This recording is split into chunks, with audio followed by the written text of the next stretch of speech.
ವಲಸೆ ಕಾರ್ಮಿಕರನ್ನ ಮುಸ್ಲಿಂ ಅಂತ ಗುರುತು ಮಾಡಿದ ತಕ್ಷಣ ಆತನ ಮೇಲೆ ಹಲ್ಲೆಗೆ ಪ್ರಚೋದನೆ ಕೊಟ್ಟದ್ದು ಲೀಡ್ ಮಾಡಿದ್ದೆ ರವೀಂದ್ರ ನಾಯ್ಕ್. ಅದರಿಂದಾಗಿ ಆ ಬಿಜೆಪಿಯ ನಾಯಕ ಏನಿದ್ದಾನೆ ರವೀಂದ್ರ ನಾಯ್ಕ್, ಆತನ ಬಂಧನ ತಕ್ಷಣ ಆಗಬೇಕಿತ್ತು, ಆದ್ರೆ ಇನ್ನೂ ಆಗಿಲ್ಲ. ಯಾಕೆಂದ್ರೆ ನಮ್ಗೆಲ್ಲ ಭಾನುವಾರ ರಾತ್ರಿ ಅಷ್ಟೊತ್ತಿಗೆ ಇದು ಈ ರೀತಿ ಘಟನೆ ಆಗಿದೆ ಅನ್ನುವಂಥದ್ರ ಬಗ್ಗೆ ಅಲ್ಲಿಂದ ಇಲ್ಲಿಂದ ಸುದ್ದಿಗಳು ನಮ್ಗೆ ಬರ್ಲಿಕ್ಕೆ ಶುರುವಾಗಿತ್ತು. ಇಂಥದ್ದಾಗಿದೆ, ಇದನ್ನ ಮುಚ್ಚಾಕುವ ಪ್ರಯತ್ನ ನಡೀತಾ ಇದೆ, ದಯವಿಟ್ಟು ನಿಮ್ಮಂತವ್ರು ಮಧ್ಯಪ್ರವೇಶ ಮಾಡಬೇಕು ಅಂತ ನಮ್ಗೆ ಬೇರೆ ಬೇರೆಯವರು ಹೇಳಿದ್ದಾರೆ. ಪೊಲೀಸ್ನವರಿಗೆ ಆಗಾಗ ಗೊತ್ತಿತ್ತು, ಇಡೀ ಊರಿಡಿಗೆ ಗೊತ್ತಿತ್ತು ಹೊಡೆದಾಗಿದ್ದಾರೆ ಅನ್ನುವಂಥದ್ದು. ಮತ್ತೆ ನಶೆಯಲ್ಲಿ ಬಿದ್ದಿರ್ಬೋದು ಅನ್ನುವಂಥ ವಾಕ್ಯವನ್ನು ಯಾಕೆ ಸೇರಿಸಿದ್ರು? ಅಷ್ಟೆಲ್ಲ ನಗರದ ಹೊರವಲಯದಲ್ಲಿ ಜನನಿಬಿಡ ಪ್ರದೇಶದಲ್ಲಿ ಕ್ರಿಕೆಟ್ ಟೂರ್ನಮೆಂಟ್ ನಡೆಯುವಂಥ ಜಾಗದಲ್ಲಿ ಜನರ ಮಧ್ಯೆ ನಡೆದಂಥ ಒಂದು ಮಾಬ್ ಲಿಂಚಿಂಗ್ ಪ್ರಕರಣ ಪೊಲೀಸರಿಗೆ ಒಂದು ಅಪರಿಚಿತ ಶವ ದೊರಕುವಷ್ಟಕ್ಕೆ ಮಾತ್ರ ಸೀಮಿತ ಆಗಿರ್ತದೆ. ಪೆಹಲ್ಗಾಮ್ ಹಿನ್ನೆಲೆಯಲ್ಲಿ ಬೇರೆ ಬೇರೆ ರೀತಿಯಲ್ಲಿ ಧರ್ಮದ್ವೇಷದ ಒಂದು ಪ್ರಯತ್ನಗಳು ನಡೀತಾ ಇರುವಾಗ ಮಂಗಳೂರಿನಲ್ಲಿ ಒಬ್ಬ ವಲಸೆ ಕಾರ್ಮಿಕರನ್ನ ಮುಸ್ಲಿಂ ಅನ್ನುವಂಥ ಗುರುತನ್ನ ಪತ್ತೆ ಮಾಡಿಕೊಂಡು ಹೊಡೆದು ಮಾಬ್ ಲಿಂಚಿಂಗ್ ಮಾಡಿ ಹೊಡೆದುಕೊಳ್ತಾರೆ ಅನ್ನುವಂಥದ್ದು ಒಂದು ಘಟನೆ ವರದಿ ಆದರೆ ನ್ಯಾಷನಲ್ ಲೆವೆಲ್ ಇಶ್ಯೂ ಆಗುತ್ತೆ. ಅದು ಪೊಲೀಸ್ ಕಮಿಷನರ್ ಅವರ ತಲೆಗೆ ಬರ್ತದೆ ಅನ್ನೋ ಕಾರಣಕ್ಕಾಗಿ ಈ ರೀತಿಯಾಗಿ ಒಂದು ಕತೆ ಕಟ್ಟಿದಾರೋ ಎನ್ನುವಂತ ಅನುಮಾನ ಆಗ್ತದೆ. ಮತ್ತೆ ನಮ್ಮ ಜಿಲ್ಲೆ ಉಸ್ತುವಾರಿ ಸಚಿವರು ತೀರಾ ಬಾಲಿಶವಾಗಿ ನಡ್ಕೊಳ್ತಾ ಇದ್ದಾರೆ.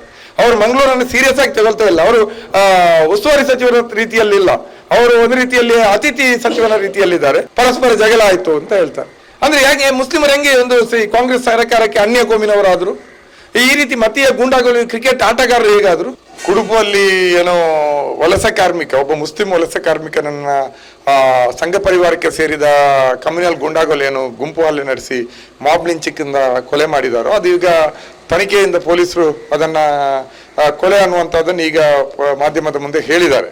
ಬಹಳ ತಡವಾಗಿ ಅದನ್ನ ಮಾಧ್ಯಮದ ಮುಂದೆ ಒಪ್ಕೊಂಡಿದ್ದಾರೆ ಮತ್ತು 15 ಜನರನ್ನ ಬಂಧನ ಮಾಡಿದೀವಿ ಅನ್ನುವಂಥದ್ದನ್ನು ಒಂದು ಪಟ್ಟಿಯನ್ನು ಕೂಡ ಬಿಡುಗಡೆ ಮಾಡಿದ್ದಾರೆ. ಇನ್ನಷ್ಟು ಜನ ಈ ಪ್ರಕರಣದಲ್ಲಿ ಇದ್ದಾರೆ ಅನ್ನುವಂಥದ್ದನ್ನು ಕೂಡ ಹೇಳಿದ್ದಾರೆ.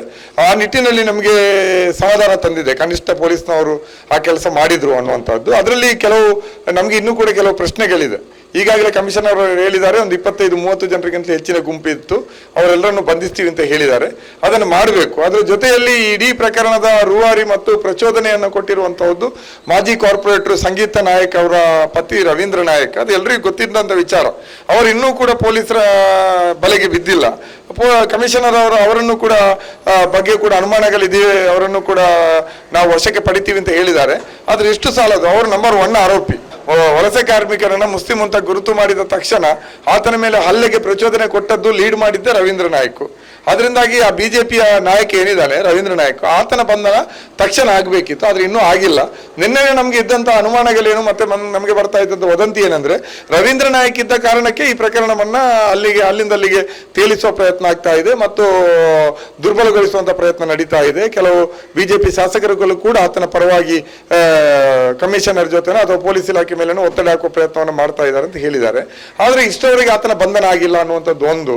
ಮತ್ತೆ ನಮ್ಗೆ ಒಟ್ಟು ಪೊಲೀಸರ ನಡವಳಿಕೆಯ ಬಗ್ಗೆನೇ ಒಂದಿಷ್ಟು ಅನುಮಾನಗಳು ಇದರಲ್ಲಿ ಕಾಣ್ತದೆ. ಯಾಕೆಂದ್ರೆ ಕಮಿಷನರ್ ಅವರು ಹೇಳುವ ಪ್ರಕಾರ ನಿನ್ನೆ ಮಧ್ಯಾಹ್ನದ ನಂತರ ನಮಗೆ ಮಾಹಿತಿಗಳು ಬರ್ಲಿಕ್ಕೆ ಶುರು ಆಯ್ತು ಅಂತ ಹೇಳಿದ್ರು ಕೊಲೆಯ ಬಗ್ಗೆ. ನಮ್ಗೆ ಇದು ಫಸ್ಟಿಗೆ ಬಾಡಿ ಸಿಕ್ಕಿದಾಗ ಅದರಲ್ಲಿ ಒಂದಿಷ್ಟು ಗಾಯಗಳಿತ್ತು, ನಾವು ಅದನ್ನ ಶವಾಗಾರಕ್ಕೆ ಕಳುಹಿಸಿದ್ವಿ. ಅಪರಿಚಿತ ಶವ ದೊರಕಿದೆ ಅನ್ನೋದನ್ನು ನಾವು ಮೊಕದ್ದಮೆ ದಾಖಲು ಮಾಡಿಕೊಂಡು ತನಿಖೆ ಮಾಡುವಂತ ಹಂತದಲ್ಲಿ ನಮಗೆ ನಿನ್ನೆ ಮಧ್ಯಾಹ್ನದಿಂದ, ಅಂದ್ರೆ ಘಟನೆ ನಡೆದಿರೋದು ಭಾನುವಾರ 3 ಗಂಟೆಗೆ, ಪೊಲೀಸ್ ಕಮಿಷನರಿಗೆ ಬಾಡಿ ಪತ್ತೆ ಆಗಿರುವಂತದ್ದು ಪೊಲೀಸರಿಗೆ ಸಂಜೆ 5:30-6 ಗಂಟೆಗೆ.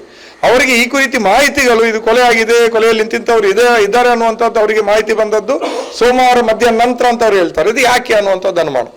ಯಾಕೆಂದ್ರೆ ನಮ್ಗೆಲ್ಲ ಭಾನುವಾರ ರಾತ್ರಿ ಅಷ್ಟೊತ್ತಿಗೆ ಇದು ಈ ರೀತಿ ಘಟನೆ ಆಗಿದೆ ಅನ್ನುವಂಥದ್ರ ಬಗ್ಗೆ ಅಲ್ಲಿಂದ ಇಲ್ಲಿಂದ ಸುದ್ದಿಗಳು ನಮ್ಗೆ ಬರ್ಲಿಕ್ಕೆ ಶುರುವಾಗಿತ್ತು. ಇಂಥದ್ದಾಗಿದೆ, ಇದನ್ನ ಮುಚ್ಚಾಕುವ ಪ್ರಯತ್ನ ನಡೀತಾ ಇದೆ, ದಯವಿಟ್ಟು ನಿಮ್ಮಂತವ್ರು ಮಧ್ಯಪ್ರವೇಶ ಮಾಡಬೇಕು ಅಂತ ನಮ್ಗೆ ಬೇರೆ ಬೇರೆಯವರು ಹೇಳಿದ್ದಾರೆ. ಆದ್ರೆ ಪೊಲೀಸ್ ಕಮಿಷನರ್ ಅವರಿಗೆ ಈ ಪ್ರಕರಣದಲ್ಲಿ ಮರುದಿವಸ ಭಾನುವಾರ 3 ಗಂಟೆಗೆ ಕೊಲೆ ಆಗಿದೆ, 6 ಗಂಟೆಗೆ ಶವ ಪೊಲೀಸರಿಗೆ ಪತ್ತೆ ಆಗಿದೆ, ಭಾನುವಾರ ಮಧ್ಯಾಹ್ನ ನಂತರ ಕೊಲೆ ಹೇಗಾಗಿದೆ ಅನ್ನುವಂಥದ್ದು ವರದಿ ಬರ್ಲಿಕ್ಕೆ ಶುರುವಾಯಿತು ಅಂತ ಹೇಳ್ತಾ ಇದ್ದಾರೆ. ಅದರಲ್ಲಿ ಅನುಮಾನ ಇದೆ. ಯಾಕೆಂದ್ರೆ ನಮಗೆ ಬಂದಿರುವಂತಹ ಮಾಹಿತಿ ಪ್ರಕಾರ ಪೊಲೀಸರಿಗೆ ಮೊನ್ನೆ ಸಂಜೆ 5-5:30 ಗಂಟೆ ಹೊತ್ತಿಗೆ ಈ ರೀತಿಯ ಒಂದು ಗುಂಪು ಹಲ್ಲೆ ನಡೆದಿದೆ, ಮಾಬ್ ಲಿಂಚಿಂಗ್ ನಡೆದಿದೆ, ಅದರಲ್ಲಿ ಒಬ್ಬ ವಲಸೆ ಕಾರ್ಮಿಕ, ಮುಸ್ಲಿಂ ವಲಸೆ ಕಾರ್ಮಿಕನ ಹತ್ಯೆ ಆಗಿದೆ ಅನ್ನುವಂಥದ್ದು ಪೊಲೀಸ್ ಕಮಿಷನರ್ಗೆ ಬಹಳಷ್ಟು ಸ್ಪಷ್ಟ ಮಾಹಿತಿ ದೊರಕಿದೆ. ಅದರ ಭಾಗವಾಗಿ ಪೊಲೀಸ್ನವರಲ್ಲಿ ಹೋಗಿ ಮಹಜರುಗಳನ್ನು ನಡೆಸಿ ಬಾಡಿಯನ್ನ ಶಿಫ್ಟ್ ಮಾಡಿದ್ದಾರೆ. ಆದ್ರೆ ಈ ಶಿಫ್ಟ್ ಮಾಡಿದಂತಹ ಸಂದರ್ಭದಲ್ಲಿ ಅವರು ಹೇಳಿರುವಂತದ್ದು ಒಂದು ಲುಕ್ಔಟ್ ನೋಟಿಸ್ ಅನ್ನು ಅವರು ಹೊರಡಿಸಿದ್ರು. ಅದರಲ್ಲಿ ಏನ್ ಹೇಳಿದ್ದಾರೆ, ಒಂದು ಈ ರೀತಿ ಅಪರಿಚಿತ ಶವ ಪತ್ತೆ ಆಗಿದೆ, ಅದು ಮೈ ಮೇಲೆ ಸಣ್ಣ ಪುಟ್ಟ ಗಾಯಗಳೆಲ್ಲ ಆಗಿದೆ, ಒಂದು ನಶೆಯಲ್ಲಿ ಉರುಳಿ ಬಿದ್ದಿರಬಹುದು ಅಥವಾ ಗಲಾಟೆ ಮಾಡಿ ಉರುಳಿ ಗಾಯಗಳಾಗಿರ್ಬೋದು ಅಂತ ಹೇಳ್ತಾರೆ. ಅದು ಇದೀಗ ಈ ಒಂದು ಪೊಲೀಸರ ಹೇಳಿಕೆ ನಮಗೆ ಬಹಳಷ್ಟು ಅನುಮಾನಗಳನ್ನು ಹುಟ್ಟಿಸ್ತದೆ. ಯಾಕೆಂದ್ರೆ ಪೊಲೀಸ್ನವರಿಗೆ ಆಗಾಗ ಗೊತ್ತಿತ್ತು, ಊರಿಡಿಗೆ ಗೊತ್ತಿತ್ತು ಹೊಡೆದಾಗಿದ್ದಾರೆ ಅನ್ನುವಂಥದ್ದು. ಮತ್ತೆ ನಶೆಯಲ್ಲಿ ಬಿದ್ದಿರ್ಬೋದು ಅನ್ನುವಂಥ ವಾಕ್ಯವನ್ನು ಯಾಕೆ ಸೇರಿಸಿದ್ರು ಅನ್ನುವಂಥದ್ದು. ಮತ್ತೆ ನಿನ್ನೆ ಮಧ್ಯಾಹ್ನವರೆಗೆ ಯಾರನ್ನೂ ಕೂಡ ಮುಟ್ಟದೆ ಮಧ್ಯಾಹ್ನ ನಂತರ ಅಷ್ಟೇ ಇವರು ಯಾಕೆ ಆಕ್ಟಿವ್ ಆದ್ರು? ಎಲ್ರಿಗೂ ಮಾಹಿತಿ ಇತ್ತಲ್ಲ, ನಮ್ಗೆಲ್ಲ ಹೆಂಗೆ ಮಾಹಿತಿ ಬಂತು? ಪೊಲೀಸರಿಗೆ ಬರಲ್ವಾ? ಅದು ಕೂಡ ಎಲ್ಲೋ ಗುಡ್ಡದಲ್ಲಿ ಏನೋ ಇಸ್ಪೀಟ್ ಆಡುವಲ್ಲಿ ಆಗಿರುವಂಥ ಹತ್ಯೆ ಅಲ್ವಲ್ಲ, ಒಂದು ಕ್ರಿಕೆಟ್ ಟೂರ್ನಮೆಂಟ್ ನಡೆಯುವಂಥ ಜಾಗದಲ್ಲಿ ಹತ್ಯೆ ಆಗಿದೆ. ಕ್ರಿಕೆಟ್ ಟೂರ್ನಮೆಂಟ್ ಅಲ್ಲಿ 100 ಜನ ಭಾಗವಹಿಸ್ತಾರೆ. ಅಷ್ಟೆಲ್ಲ ನಗರದ ಹೊರವಲಯದಲ್ಲಿ ಜನನಿಬಿಡ ಪ್ರದೇಶದಲ್ಲಿ ಕ್ರಿಕೆಟ್ ಟೂರ್ನಮೆಂಟ್ ನಡೆಯುವಂಥ ಜಾಗದಲ್ಲಿ 100 ಜನರ ಮಧ್ಯೆ ನಡೆದಂಥ ಒಂದು ಮಾಬ್ ಲಿಂಚಿಂಗ್ ಪ್ರಕರಣ ಪೊಲೀಸರಿಗೆ ಒಂದು ಅಪರಿಚಿತ ಶವ ದೊರಕುವಷ್ಟಕ್ಕೆ ಮಾತ್ರ ಸೀಮಿತ ಆಗಿರ್ತದೆ. ಅವರದೇ ಆದಂಥ ಗುಪ್ತಚರ ವರದಿ, ಪೊಲೀಸ್ ಎಸ್ಪಿಗಳು, ಪೊಲೀಸ್ ಬಾತ್ಮೀದಾರರಲ್ಲಿ ಇರಲ್ವ, ಅವರೆಲ್ಲ ಮಾಹಿತಿ ಕೊಟ್ಟಿರಲ್ವ? ನಮ್ಮಂಥ ಆಕ್ಟಿವಿಸ್ಟ್ಗಳಿಗೆ ಮಾಹಿತಿ ಸಿಕ್ಕಿದ್ದು ಅವರಿಗೆ ಯಾಕೆ ಸಿಕ್ಕಲಿಲ್ಲ ಅನ್ನುವಂಥದ್ದು. ಮತ್ತೆ ನಮ್ಮ ಪ್ರಕಾರ ಪೊಲೀಸ್ನವರಿಗೆ ಇದು ಮಾಬ್ ಲಿಂಚಿಂಗ್ ಅನ್ನುವಂಥ ಪ್ರಕರಣ ವರದಿ ಆಗೋದು ಬೇಕಿರಲಿಲ್ಲ. ಯಾಕೆಂದ್ರೆ ಇದು ನ್ಯಾಷನಲ್ ಇಶ್ಯೂ ಆಗುತ್ತೆ.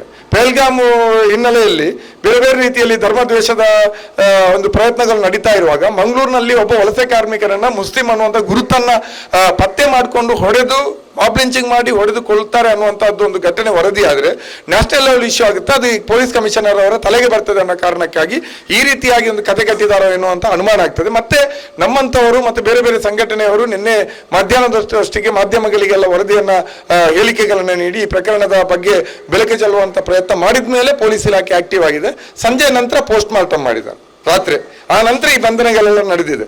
ನಾವು ಕೇಳುವಂತಹದ್ದು, ಈ ಡೆಡ್ ಬಾಡಿಯ ಫೋಟೋವನ್ನು ಪೊಲೀಸ್ನವರೇ ಒಂದು ಮಾಧ್ಯಮಗಳಿಗೆ ಕೊಟ್ಟಿದ್ದಾರಲ್ವ, ಆ ಬಾಡಿ ನೋಡಿದ್ರೆ ಗೊತ್ತಾಗ್ತದೆ ಬಲವಾದ ಹೊಡೆತಗಳು ಬಿದ್ದಿದೆ ಅಂತ, ಬಲವಾದ ಹೊಡೆತ. ಆದ್ರೆ ಪೊಲೀಸ್ನವರು, ಪೊಲೀಸ್ ಕಮಿಷನರ್ ಇವತ್ತು ಹೇಳುವಂಥದ್ದು ಸಾಮಾನ್ಯ ಗಾಯಗಳಿತ್ತು, ಅದರಿಂದಾಗಿ ಇದನ್ನೊಂದು ನಾವು ಬಿದ್ದು ಕೂಡ ಆಗಿರ್ಬೋದು ಅಂತ ನಾವು ಭಾವಿಸಿದ್ವಿ. ಸಾಮಾನ್ಯ ಗಾಯಗಳಾಗಿರೋದ್ರಿಂದ ನಾವು ಇದನ್ನ ಅಷ್ಟು ಗಂಭೀರ ಇದು ಗುಂಪು ಹತ್ಯೆ ಅಂತ ನಾವು ತೀರ್ಮಾನಕ್ಕೆ ಬರಲಿಕ್ಕೆ ಸಾಧ್ಯ ಆಗಲಿಲ್ಲ. ಮತ್ತೆ ಪೋಸ್ಟ್ ಮಾರ್ಟಮ್ ಅಲ್ಲಿ ಬಂದ ವರದಿ ಆಧರಿಸಿದನ್ನ ನಾವು ಗುಂಪು ಹತ್ಯೆ ಕೊಲೆ ಪ್ರಕರಣ ಅಂತ ಮೊಕದ್ದಮೆಯನ್ನ ಮತ್ತೆ ಬದಲಾಯಿಸಿದ್ವಿ, ಸೆಕ್ಷನ್ಗಳನ್ನು ಹೇಳ್ತಾರೆ. ಇದು ತೀರಾ ಬಾಲಿಶ ಅಂತ ಅನಿಸ್ತದೆ. ಎಲ್ರಿಗೂ ಗೊತ್ತಿದ್ದಂತಹ, ಇಡೀ ಮಂಗಳೂರು ನಗರ ಮಾತಾಡ್ತಾ ಇದ್ದಂಥ ಘಟನೆಯಲ್ಲಿ ಪೊಲೀಸ್ನವರು ಈ ರೀತಿ ಮಾತಾಡುವಂತಹದ್ದು ಈ ಪ್ರಕರಣವನ್ನು ದುರ್ಬಲಗೊಳಿಸುವಂಥದ್ದು ಮತ್ತು ಇಷ್ಟೊಂದು ದೊಡ್ಡ ಒಂದು ಘಟನೆ ಆಗಿಲ್ಲ ಅನ್ನುವಂಥದ್ದನ್ನ ಆಗಿಲ್ಲ ಅನ್ನೋ ರೀತಿಯಲ್ಲಿ ತೋರ್ಪಡಿಸುವಂತ ಒಂದು ಪ್ರಯತ್ನ ಆಗಿದೆ ಅಂತ ನಮ್ಗೆ ಅನಿಸ್ತದೆ. ಅದರಿಂದಾಗಿ ಈ ಅನುಮಾನಗಳಿರೋದ್ರಿಂದ ಮತ್ತು ಪೊಲೀಸ್ ಇಲಾಖೆ, ಮಂಗಳೂರಿನ ಪೊಲೀಸ್ ಇಲಾಖೆ, ಪೊಲೀಸ್ ಕಮಿಷನರ್ ಸಹಿತ ಈ ಪ್ರಕರಣದಲ್ಲಿ ಪಾರದರ್ಶಕವಾಗಿ ನಡ್ಕೊಂಡಿಲ್ಲ ಅನ್ನುವಂತಹದ್ದು ಇವತ್ತು ನಮಗೆ ಒಂದಿಷ್ಟು ಈ ಪ್ರಕರಣ ಸರಿಯಾದ ದಿಕ್ಕಿನಲ್ಲಿ ನಡೀತದೆ ಅನ್ನುವಂಥ ಧೈರ್ಯವನ್ನು ಕೊಟ್ಟಿಲ್ಲ. ಯಾಕಂದ್ರೆ ಬಂಧನ ಆದ್ರೆ ಸಾಲದು, ಸರಿಯಾದ ಸಾಕ್ಷ್ಯಗಳು ಬೇಕು. ಈ ಸಾಕ್ಷ್ಯದ ಆಧಾರದಲ್ಲಿ ಸರಿಯಾದ ಚಾರ್ಜ್ ಶೀಟ್ ಸಲ್ಲಿಕೆ ಆಗಬೇಕು. ಆ ಚಾರ್ಜ್ ಶೀಟ್ ಆಧಾರದಲ್ಲಿ ಅವರೆಲ್ಲರಿಗೂ ಶಿಕ್ಷೆ ಆಗಬೇಕು. ಶಿಕ್ಷೆ ಆಗಬೇಕು ಅಂತಾದ್ರೆ ಈ ಪ್ರಕರಣವನ್ನ ಮಂಗಳೂರು ನಗರದ ಹೊರಗಡಿನ ಅಧಿಕಾರಿಗಳಿಂದ ತನಿಖೆ ಮಾಡಬೇಕು ಅಂತ ನಮ್ಮ ಆಗ್ರಹ. ನಿನ್ನೆನೆ ನಾವು ಇದನ್ನ ಆಗ್ರಹಿಸಿದ್ದೀವಿ ಮುಖ್ಯಮಂತ್ರಿ ಅವರಿಗೆ, ಇವತ್ತು ಕೂಡ ಅದನ್ನು ಒತ್ತಾಯಿಸ್ತೀವಿ. ಒಂದು ಸ್ಪೆಷಲ್ ಟೀಮ್ ಮಾಡಿ ತನಿಖೆ ಮಾಡಬೇಕು. ಯಾಕಂದ್ರೆ ಇದೊಂದು ಸಾಮಾನ್ಯ ಘಟನೆ ಅಲ್ಲ. ವಲಸೆ ಕಾರ್ಮಿಕರನ್ನ ಒಬ್ಬನನ್ನ ಹೊಡೆದು ಕೊಂದಿದ್ದಾರೆ ಅನ್ನುವಂಥ ಪ್ರಶ್ನೆ ಅಲ್ಲ, ಇದರಲ್ಲಿ ಮತೀಯ ದ್ವೇಷದ ವಾಸನೆ ಇದೆ. ಮತ್ತು ಈ ರೀತಿ ಬಹಿರಂಗವಾಗಿ ಧರ್ಮದ ಆಧಾರದಲ್ಲಿ ಗುಂಪು ಮಾಬ್ ಲಿಂಚಿಂಗ್ ಮಾಡುವುದಂದ್ರೆ ಮಂಗಳೂರು ನಗರ ಮುಂದಕ್ಕೆ ಬಹಳಷ್ಟು ದೊಡ್ಡದಾದಂತಹ ಅಪಾಯಗಳನ್ನು ಎದುರುಗೊಳ್ಳುವಂತಹ ಒಂದು ಸಂದರ್ಭಗಳು ಬರುವಂತ ಸಾಧ್ಯತೆಗಳಿದೆ. ಅದರಿಂದಾಗಿ ಈ ಪ್ರಕರಣದಲ್ಲಿ ಗರಿಷ್ಠ ಶಿಕ್ಷೆ ಆಗಬೇಕು ಮತ್ತು ಪ್ರತಿಯೊಬ್ಬರಿಗೂ ಕೂಡ ಶಿಕ್ಷೆ ಆಗಬೇಕು. ಮತ್ತೆ ಒಂದು ಎಚ್ಚರಿಕೆ ಸಮಾಜಕ್ಕೆ ಹೋಗಬೇಕು ಅಂತಾದ್ರೆ ಒಬ್ಬ ಕಟ್ಟುನಿಟ್ಟಿನ ಮತ್ತು ದಕ್ಷ ಅಧಿಕಾರಿಗಳ ನೇತೃತ್ವದಲ್ಲಿ ಈ ತನಿಖೆ ಆಗಬೇಕು, ಚಾರ್ಜ್ ಶೀಟ್ ತನಿಖೆ ಆಗಬೇಕು ಅನ್ನುವಂಥದ್ದು ನಮ್ಮ ಆಗ್ರಹ. ಮತ್ತು ಇದರ ಜೊತೆಯಲ್ಲಿ ನಮ್ಮ ಜಿಲ್ಲೆ ಉಸ್ತುವಾರಿ ಸಚಿವರು ತೀರಾ ಬಾಲಿಶವಾಗಿ ನಡ್ಕೊಳ್ತಾ ಇದ್ದಾರೆ. ಅವರು ಮಂಗಳೂರನ್ನು ಸೀರಿಯಸ್ ಆಗಿ ತಗೊಳ್ತಾ ಇಲ್ಲ. ಅವರು ಉಸ್ತುವಾರಿ ಸಚಿವರ ರೀತಿಯಲ್ಲಿ ಇಲ್ಲ, ಅವರು ಒಂದು ರೀತಿಯಲ್ಲಿ ಅತಿಥಿ ಸಚಿವನ ರೀತಿಯಲ್ಲಿದ್ದಾರೆ. ಇಲ್ಲಿಯ ಉಸ್ತುವಾರಿ ಸಚಿವರು ಮತ್ತು ಪೊಲೀಸ್ ಕಮಿಷನರ್ ಅವರ ಜೋಡಿಯಿಂದಾಗಿ ಮಂಗಳೂರಿನಲ್ಲಿ ಕಾನೂನು ಸುವ್ಯವಸ್ಥೆ ಪೂರ್ತಿ ಹಳ್ಳ ಹಿಡಿದಿದೆ. ಅದರಿಂದ ಇವತ್ತು ಕೂಡ ಅವರ ಟ್ವೀಟ್ ನೋಡಿದ್ವಿ. 2 ದಿವಸದ ನಂತರ ತರುವಾಯ ಅವರು ಟ್ವೀಟ್ ಹಾಕ್ತಾರೆ. ಅವರೇ ಅದರಲ್ಲಿ ಕೊಲೆ ಮಾಡಿದಂತಹ ಮತೀಯ ಗೂಂಡಾಗಲು ಏನಿದ್ದಾರೆ ಅದನ್ನ ಕ್ರಿಕೆಟ್ ಆಟಗಾರರು ಅಂತ ಭಾಷೆಯಲ್ಲಿ ಅವರನ್ನ ಕ್ರಿಕೆಟ್ ಆಟಗಾರರು ಅಂತ ಸಂಬೋಧಿಸ್ತಾರೆ. ಈ ಬಡಪಾಯಿ ಮುಸ್ಲಿಂ ವಲಸೆ ಕಾರ್ಮಿಕನನ್ನ ಅನ್ಯ ಕೋಮಿನವನು ಅಂತ ಸಂಬೋಧಿಸ್ತಾರೆ. ಪರಸ್ಪರ ಜಗಳ ಆಯ್ತು ಅಂತ ಹೇಳ್ತಾರೆ. ಅಂದ್ರೆ ಹೇಗೆ ಮುಸ್ಲಿಮರು ಹೆಂಗೆ ಒಂದು ಕಾಂಗ್ರೆಸ್ ಸರ್ಕಾರಕ್ಕೆ ಅನ್ಯ ಕೋಮಿನವರಾದ್ರು? ಈ ರೀತಿ ಮತೀಯ ಗೂಂಡಾಗಳು ಕ್ರಿಕೆಟ್ ಆಟಗಾರರು ಹೇಗಾದ್ರು ಅವರನ್ನ ಮತೀಯ ಗೂಂಡಾಗಳು ಅಂತಲೇ ಇದು ಮಾಡ್ಬೇಕಲ್ಲ, ಸಂಬೋಧಿಸ್ಬೇಕಲ್ವ? ಅಥವಾ ಇಲ್ಲಿ ಹೊಡೆತದಿಂದ ಸತ್ತವನನ್ನ ಒಂದು ಸಂತ್ರಸ್ತ ಆತನನ್ನ ಬೇರೆ ಭಾಷೆಯಲ್ಲಿ ಹೇಳ್ಬೇಕು ಅಂತಂದ್ರೆ ಭಿನ್ನ ಧರ್ಮದವನು ಅಂತ ಹೇಳ್ಬೇಕು ಅಂತಲ್ಲ, ಅನ್ಯ ಕೋಮ್ ಅಂತ ಹೇಳಿದ್ರೆ ಮುಸ್ಲಿಮರು ಇವರಿಗೆ ಅನ್ಯರಾಗಿಬಿಟ್ರ ಉಸ್ತುವಾರಿ ಸಚಿವರಿಗೆ? ಅಷ್ಟು ಬಾಲಿಶವಾದಂತಹ ಒಂದು ಇದನ್ನ ನಡವಳಿಕೆಗಳು ಖಂಡಿತವಾಗಿ ಈ ಒಂದು ಸರ್ಕಾರಕ್ಕೆ ತಕ್ಕುದಲ್ಲ. ಅದರಿಂದಾಗಿ ಇಲ್ಲಿ ಇದನ್ನ ಮಂಗಳೂರು ನಗರ ಸರಿಯಾಗಬೇಕು ಅಂತಾದ್ರೆ ಇಲ್ಲಿಗೆ ಸರಿಯಾದ ಉಸ್ತುವಾರಿ ಸಚಿವರು, ಸರಿಯಾದ ಪೊಲೀಸ್ ಕಮಿಷನರ್ ಬೇಕು. ಮುಖ್ಯಮಂತ್ರಿ ಅವರು ಇದನ್ನ ಗಮನ ಹರಿಸಬೇಕು ಮತ್ತು ಈ ಪ್ರಕರಣದಲ್ಲಿ ಪ್ರತಿಯೊಬ್ಬರು ಬಂಧನ ಆಗಬೇಕು ಅಂತ ನಾವು ಒತ್ತಾಯಿಸ್ತೀವಿ. ಮತ್ತು ಅದರ ಜೊತೆಯಲ್ಲಿ ಅವರು ಪೊಲೀಸ್ ಇಲಾಖೆ ಒಟ್ಟು ತನಿಖೆಯ ವಿಧಾನಗಳಲ್ಲಿ ನೋಡ್ತಾ ಬಂದ್ರೆ ಹಲವಾರು ಕಡೆ ಲೋಪದೋಷಗಳು ಕಂಡು ಬರ್ತಾ ಇದೆ. ಅದರಿಂದಾಗಿ ಇದೆಲ್ಲವನ್ನು ಕೂಡ ರಾಜ್ಯ ಸರ್ಕಾರ ಮತ್ತು ಉನ್ನತ ಪೊಲೀಸ್ ಅಧಿಕಾರಿಗಳು ಪರಿಶೀಲಿಸಬೇಕು, ಅದರ ಮೇಲೆ ಸರಿಯಾದ ಕ್ರಮಗಳನ್ನ ಕೈಗೊಳ್ಳಬೇಕು ಅಂತ ನಾವು ಒತ್ತಾಯಿಸ್ತೀವಿ. ಸನ್ಮಾರ್ಗ ನ್ಯೂಸ್ 1.5 ಲಕ್ಷ ಚಂದಾದಾರರನ್ನ ದಾಟಿದೆ. ಇದನ್ನ ಸಾಧ್ಯವಾಗಿಸಿದ್ದು ವೀಕ್ಷಕರಾದ ನೀವೇ. ಮುಂದಿನ 1 ವರ್ಷದಲ್ಲಿ ಈ 1.5 ಲಕ್ಷವನ್ನ 3 ಲಕ್ಷಗಳಾಗಿ ಪರಿವರ್ತಿಸುವ ಗುರಿಯನ್ನ ನಾವು ಇಟ್ಕೊಂಡಿದ್ದೇವೆ. ನಿಮ್ಮ ಬೆಂಬಲ ಇಲ್ಲದೆ ಇದು ಸಾಧ್ಯವೇ ಇಲ್ಲ. ನೀವು ಮಾಡಬೇಕಾಗಿರುವುದು ಏನಂದ್ರೆ ಸನ್ಮಾರ್ಗ ನ್ಯೂಸ್ ಚಾನೆಲ್ನ ಕಾರ್ಯಕ್ರಮವನ್ನ ನಿಮ್ಮ ಗೆಳೆಯರಿಗೆ, ಸಂಬಂಧಿಕರಿಗೆ ಕಳಿಸಿಕೊಡ್ಬೇಕು. ಅವರಲ್ಲೂ ಸಬ್ಸ್ಕ್ರೈಬ್ ಮಾಡುವಂತೆ ಹೇಳಬೇಕು. ನಿಮ್ಮ ಮನೆಯವರಲ್ಲೂ ಹೇಳಬೇಕು. ಸುದ್ದಿಗಳ ಸಂತೆಯಿಂದ ಸತ್ಯದ ಸುದ್ದಿಯನ್ನ ಹೆಕ್ಕಿಕೊಡುವ ನಮ್ಮ ಪ್ರಯತ್ನ ಮುಂದುವರಿಯಬೇಕಾದ್ರೆ ನೀವು ಇಷ್ಟನ್ನಾದ್ರೂ ಮಾಡಲೇಬೇಕು. ಜೊತೆಗೆ ಪಕ್ಕದಲ್ಲಿರುವ QR ಕೋಡ್ ಅನ್ನ ಬಳಸಿ ನಮಗೆ ಆರ್ಥಿಕವಾಗಿ ಶಕ್ತಿ ತುಂಬಬೇಕು. ಸುಳ್ಳಿನ ಎದುರು ನಮ್ಮ ಧ್ವನಿ ತಗ್ಗದೇ ಇರಬೇಕಾದ್ರೆ ನಾವು ಆರ್ಥಿಕವಾಗಿ ಪರಾವಲಂಬಿಗಳಾಗಿರಬಾರದು. ನೀವು ಶಕ್ತಿಯನ್ನು ಕೊಡಿ, ನಾವು ಸತ್ಯವನ್ನ ಕೊಡ್ತೇವೆ. Thank you.